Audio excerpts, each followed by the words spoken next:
Hello guys, this is Vandana Kumawat, physiotherapist. Today's topic is glenohumeral rhythm, scapulohumeral rhythm. No? Okay, so don't be confused. Both terms can be used interchangeably. That is glenohumeral rhythm is your scapulohumeral rhythm. Now let's begin. We have divided this topic into four categories, four sections, which are: first is your introductory phase, second is your clinical relevant anatomy, third is your scapulohumeral rhythm and ratio and their variations, and fourth is your clinical importance. References at the end we have. Okay, so we will begin with the introductory phase. Now, introductory phase, first of all, how we will begin this? We will begin with definition in introductory phase, and then we have history. Okay, it has a specific small history. We will discuss about that. Now, definition, just for describing, we are taking here this definition, but at the end of this video you will definitely understand what is scapulohumeral rhythm. Now we will go for its definition. So what is scapulohumeral rhythm? It is kinematic interaction between your humerus and your scapula.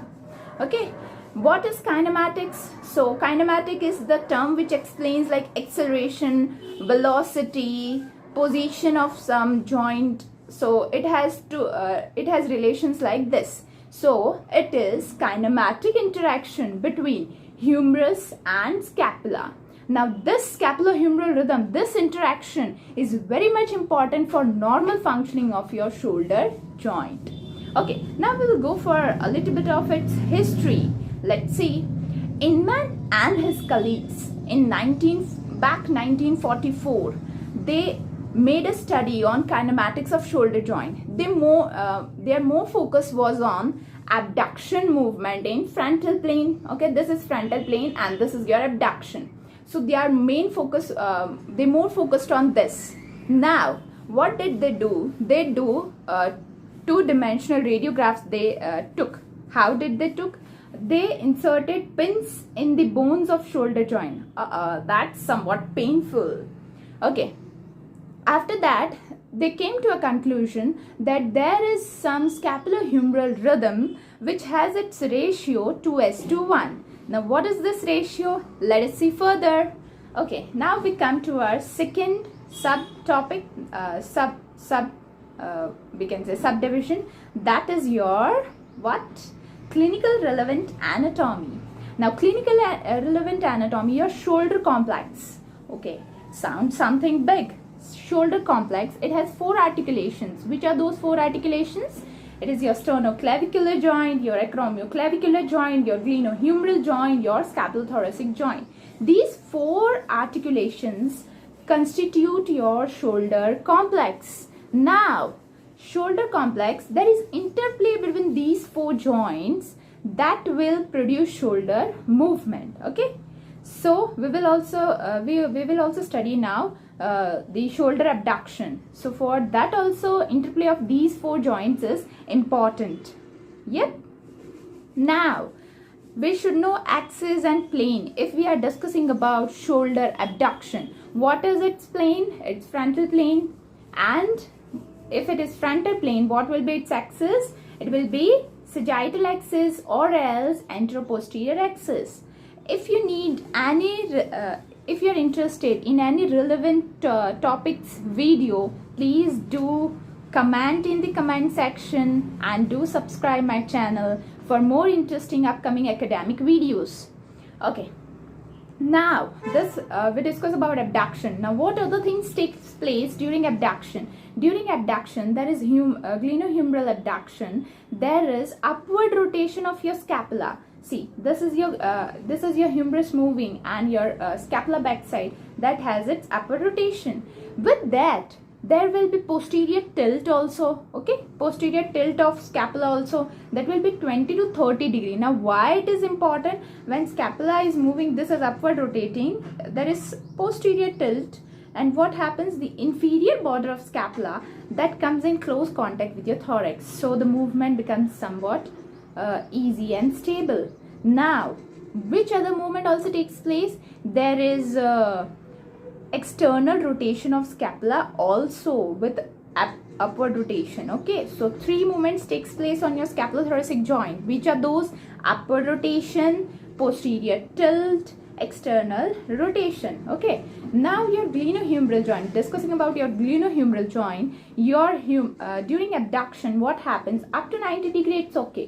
After 90 degree, what happens? Your greater tuberosity and your acromion both have chances of coming in close contact, so that will lead to impingement. So to prevent this impingement, what happens? There is external rotation of your humerus, and then there will be abduction. Okay, so this is also one relevant action which is performed during abduction. Then there are certain movements at your acromioclavicular, sternoclavicular, like elevations, posterior rotation of clavicle. These all are also present. Now we will move further towards our scapulohumeral rhythm and ratio and variations in it. Okay, so rhythm, that is timing. Okay, so scapulohumeral rhythm is timing between your glenohumeral joint and your scapulothoracic joint's upward rotation during abduction movement. Now, as in we can now, for basic understanding, we can go for 2:1 ratio. What is this 2:1 ratio? Okay, see, for every 3 degree of my abduction, there will be 2 degree of my glenohumeral joint and 1 degree of my scapulothoracic joint. So this is clear. Every 3 degree abduction, 2 degree will take place at your glenohumeral joint and 1 degree will take place at your scapulothoracic joint. Okay, this is your 2:1 ratio. Now this shoulder complex, there is 4 articulations. This is abduction movement is divided into 3 phases. Okay, now what are these 3 phases? Let us discuss. Phase 1, phase 2, phase 3. What is your phase 1? That is your phase 1 is your 30 degree abduction. Phase 2 is your 60 degree, this section, 60 degree abduction. And phase 3rd is your 90 degree abduction.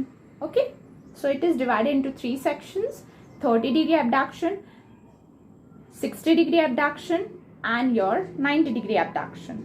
Okay, now we will discuss one by one. Now phase 1. Okay, phase 1 is like, scapula is like, let me rest. Scapulothoracic is like, let me sit, let me rest, I don't want to move.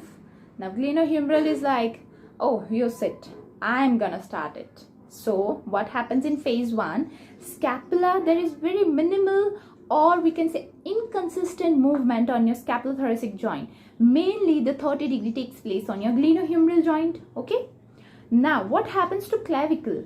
Clavicle, only a slight elevation, that is around 0 to 5 degree. Okay, see, this is, I am performing 30 degree abduction. Now what is happening? 30 degree abduction, what is happening? That the scapula remains as it is, only a slight minimal movement will take place, and here that is glenohumeral movement. 30 degree abduction takes place on your humerus and your clavicle. This is your clavicle. Only 5 degree elevation will take place here. Now we will move towards phase 2. Okay, phase 2 is your 60 degree, the upcoming 6 degree. After 30 degree, the upcoming 60 degree. Okay, this 60 degree. Now from here, that begins 2:1 ratio. How we will divide it? 60 degree, 40-20 ratio. Okay, that is 2:1.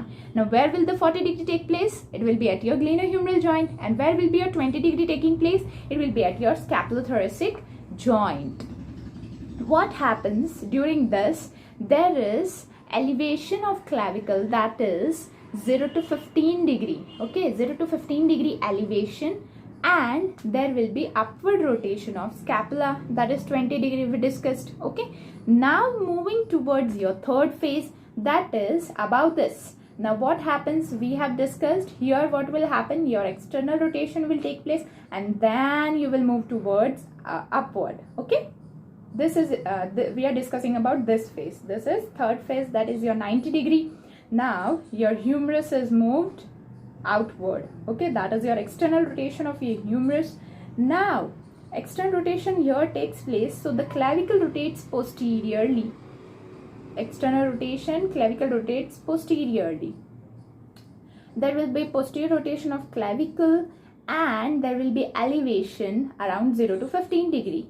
So how we will divide 90 degree into 2:1 ratio? 2 part 1, that is 60 and your 30 degree. Now 60 degree and 30 degree.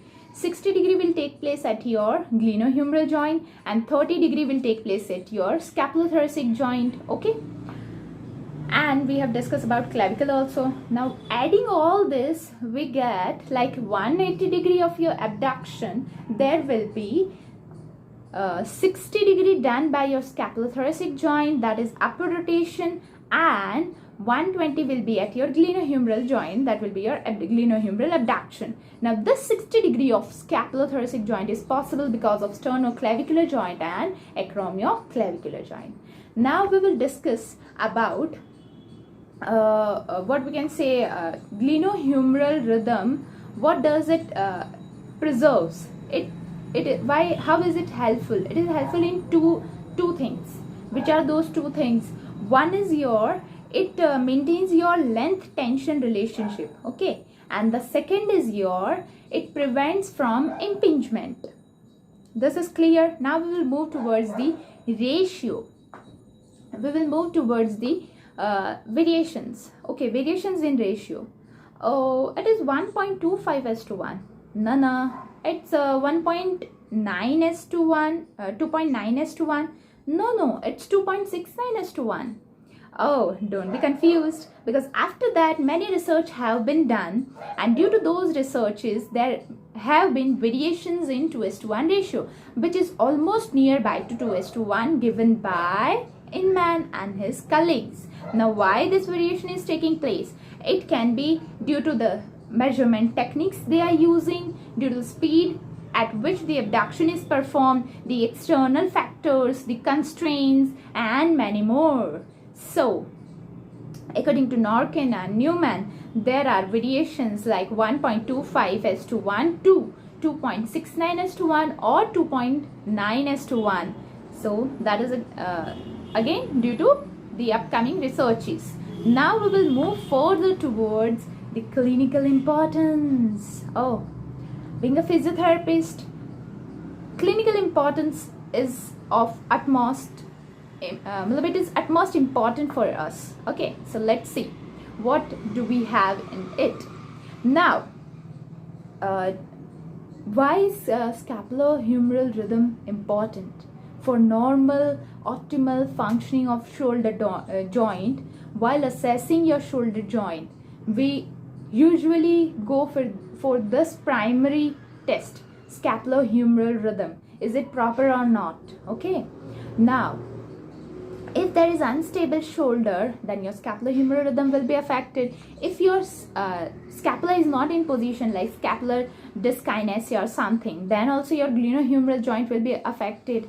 Now how to see it? See, first of all, don't go for individual scapulohumeral rhythm watching. If there is one scapula is down or up, go for bilateral, so you can generalize whether it is which one is affected. Okay, so you should go for bilateral assessment, then you should go for ascend and descend. Now while descending, the scapular muscles are more evident. If they are weak, we can easily know them. Okay, then there are two landmarks for seeing your scapulohumeral rhythm. Which are those? Like inferior angle of scapula or spine of scapula, but inferior angle of scapula is more convenient. Okay, just mark there, and then we can see when we do abduction where the inferior angle goes, how much angle it is making. Okay, this is for your assessment purpose view. Now you should know that scapulohumeral rhythm can be affected by many things, like many muscles can also affect, and if your there is some of restriction on some of the bones, then that can also affect. Like if your clavicle is not moving, then what will happen? There will be only 120 degree of abduction, and that will also take place at your glenohumeral joint. Now suppose if my glenohumeral joint is not working and just my scapula is moving, so that will be 60 degree at your scapulothoracic joint. That we know it is possible due to acromioclavicular and sternoclavicular joint. Now suppose this is also not there. If there is no lateral rotation, what will happen? If there is no lateral rotation, then there will be 120 degree of movement, of which 60 degree will take place at your glenohumeral and 60 degree at your scapulothoracic joint. Okay, now suppose the patient comes with a frozen shoulder. Oh, it's painful. Oh, don't you move. Okay, now when we tell them to do abduction, what will they do? They will do this. So what is happening? There is more movement at my scapulothoracic joint and less at my glenohumeral joint. So this is called reverse glenohumeral rhythm. Okay, this is also one of the important point. Now if suppose the patient has weakness or it is painful, so what they will do, they will move their shoulder not in frontal plane. They will make an angle of 30 degree from the frontal plane, that is your scaption position. That is plane of when we elevate our arm in the plane of scapula, then it is called scaption position. Now if there is weakness, patient will adopt this position without us saying. They will adopt this position and they will do their abduction. Why it is so? Because in this angle, the capsule, the ligaments are least stressed. This is most comfortable because most of our ADL activities, that is activities of daily living, are performed in this plane. Okay, so when we do abduction or elevation in scaption position, what happens? The three phases remains the same of scapulohumeral rhythm, but there will be one change, that is the external rotation will not take place and there will be abduction without that external rotation. So the division of scapulohumeral rhythm will be as per, that is 170 degree of elevation in scaption position will result in 105 degree of glenohumeral abduction movement at glenohumeral and 65 degree at your scapulothoracic. Okay, so there we end with this topic. Hope so you enjoyed this topic and you understood it more clearly. What are your phases? Phase 1, phase 2, phase 3. What is your 2:1 ratio? What is your scapulohumeral rhythm? Why is important? Why we need to assess it before assessing shoulder? And this could be there can be many other topics. If you please do subscribe my channel. If you are interested for the to watch the upcoming videos, please do subscribe. Please do comment in the comment section if you are willing to have some topics of your choice. Thank you. Namaste.